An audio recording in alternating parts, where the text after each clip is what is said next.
But it's worth it, because if you can get through those moments of dark night of the senses, so many marriages end as they go into the dark night of the senses.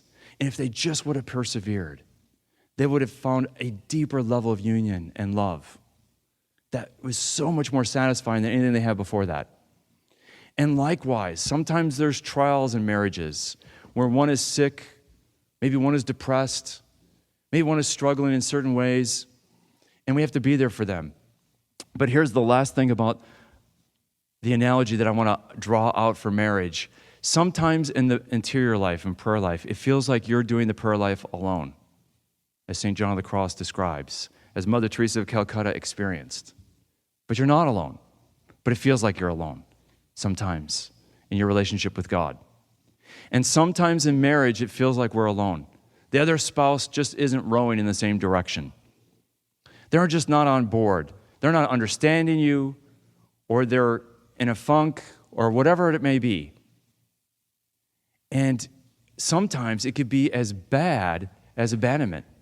When a spouse abandons and divorces and is unfaithful to their vows, and the faithful spouse is abandoned, how can you live a marital vocation abandoned? Well, guess what? There's good news, because God did that throughout the Old Testament. His bride Israel abandoned him and was unfaithful over and over again, as the prophet Hosea and Jeremiah and Isaiah all witness to Israel's infidelities. And so when you're abandoned by a spouse, even if it's in a dryness, but if it's abandoned even to the extent of abandonment of a marriage, you can experience how God was rejected and yet loved unconditionally.